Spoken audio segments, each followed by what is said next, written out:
ముఖ్యమంత్రిగా 4వసారి ప్రమాణం చేసి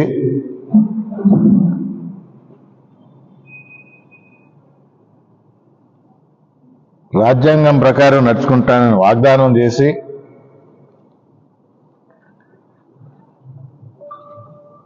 అన్ని కులాలని అన్ని మతాలని సమానంగా చూస్తానని మాటిచ్చి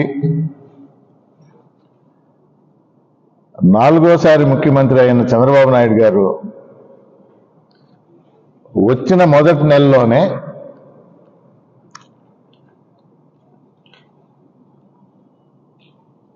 హిందువులు ఆరాధ్య దైవంగా కొలిచే వెంకటేశ్వర స్వామి మా ఇంటి దేవత అని కూడా అంటుంటారు, మా ఇంటి కులదైవం అంటారు. అక్కడ తయారు చేసే లడ్డూ మీద ఒక విష ప్రచారం మొదలుపెట్టాడు.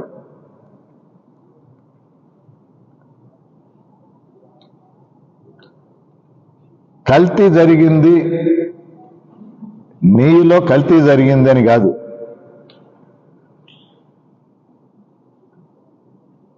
జంతు కొవ్వు కలిపారు. ఉప ముఖ్యమంత్రి దాన్ని అందుకొని పవన్ కళ్యాణ్ గారు పంది కొవ్వు కలిసి ఉంది అని చెప్పడం జరిగింది. ఇంకా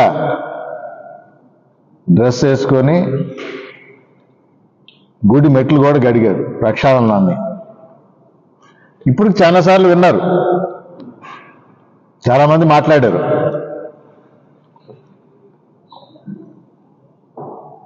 సింపుల్గా ఎందుకు చెప్తున్నానంటే దీన్ని నిగ్గు తేల్చాలి అనంటే రాష్ట్రంలో ఉన్న ప్రభుత్వం సాక్షాత్తు చంద్రబాబు నాయుడు గారే ఎలాంటి టెస్టులు జరపకుండా, ఎలాంటి రిపోర్ట్లు తెప్పించుకోకుండా జంతు కొవ్వు కలిసిందని హిందువుల మనోభావాలను దెబ్బతినే విధంగా మాట్లాడాడు. నేనే చాలా మందిని చూసిన, అయ్యో ఇప్పుడు మేము ఇది తినొచ్చా అని, లడ్డూ ప్రసాదం తినొచ్చా అని.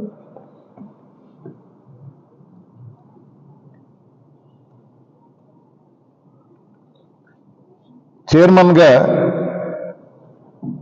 అప్పుడున్న వైవి సుబ్బారెడ్డి గారు సుప్రీంకోర్టులో వేస్తే సుప్రీంకోర్టు సిబిఐకి విచారణకి ఇచ్చింది, ఒక సిట్ వేసింది. దేశంలోనే అత్యున్నతమైన ల్యాబ్లో టెస్టులు జరిపించి రిపోర్ట్ ఇమ్మన్నారు. సో కోర్టుకు పోయింది, సుప్రీంకోర్టుకు పోయింది అభియోగం మోపిన సుబ్బారెడ్డి గారు. అంటే ఎక్కడ దాచిపెట్టాలని కాదు,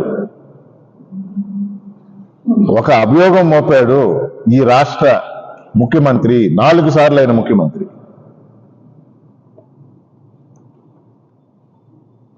రిపోర్ట్ వచ్చింది,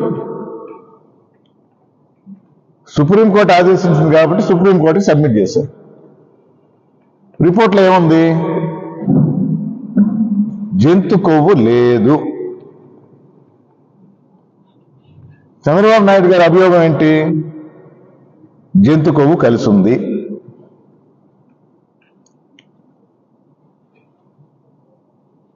పవన్ కళ్యాణ్ గారి అభియోగం ఏంటి? ఆ జంతువు ఏదో కూడా చెప్పేశారు, పంది కొవ్వు అన్నాడు.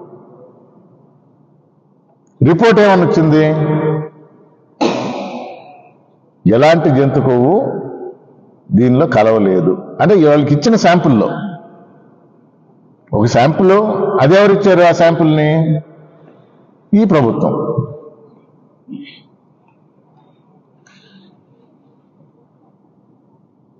పంతొమ్మిది 24 మధ్యలో లడ్డూలు తయారు చేసిన గీలో దాన్ని టెస్ట్ చేశారా అంటే అది కాదు టెస్ట్ చేసింది. ప్రతి ఒక్కరూ ఇది మర్చిపోతున్నారు. 1924లో ఏం వాడారు, ఆ రోజు టెస్ట్ చేశారంటే కాదు. ఈ ప్రభుత్వం వచ్చిన తర్వాత వీళ్ళిచ్చిన గీని టెస్ట్ చేశారు. అసలు ఏమైనా కూడా కలిపి ఉండొచ్చు, కానీ చెప్పడం మాత్రం జంతు కొవ్వు కలిసిందే అన్నారు. రిపోర్ట్లో చాలా స్పష్టంగా అది లేదు అన్నారు. అదే మేము చెప్తా ఉన్నాం. వైఎస్ఆర్ కాంగ్రెస్ పార్టీ ప్రజలకు దృష్టికి తీసుకువెళ్తున్నది. సాక్షాత్తు ముఖ్యమంత్రి గారు, ఉప ముఖ్యమంత్రి జంతు కొవ్వు, పంది కొవ్వు అన్నారు. అలాంటిది లేదు అనే రిపోర్ట్లో వచ్చింది అనే విషయం హిందువుల మనోభావాలను దెబ్బతీస్తున్న విధంగా జంతు కొవ్వు అన్నారు కాబట్టి అది రిపోర్ట్లో లేదు అనే విషయం క్లియర్గా చెప్పడం జరిగింది. ఇప్పుడేమంటారు? తూచ్, ఇది కాదు, బాత్రూమ్లు కడిగి ఫెనాయిల్ వాడారు, లేకపోతే ఇంకోటి వాడారు. మొన్నటికి మొన్న అంటే ఇప్పుడు చంద్రబాబు నాయుడు గారు రావటంలా, పవన్ కళ్యాణ్ గారు అసలు నోరు జరగటంలా, పయ్యాల కేశవులు గారు వచ్చారు మొన్న. ఆయన పేజీ నంబర్తో సహా చెప్పాడు. పేజీ నంబర్ 35లో రిపోర్ట్లో రాసిన చూడండి అని. నేను కేశవ్ గారికి చెప్తుండా, పేజీ నంబర్ 35లో ఎస్ రాసుండారు, కానీ అది మీ అభియోగం కింద రాసుండారు. ముఖ్యమంత్రి గారు చేసిన అభియోగం జంతు కొవ్వు కలిసిందనే విషయాన్ని 35వ పేజీలో ఉంది. పేజీ నంబర్ 219 అది చూడండి.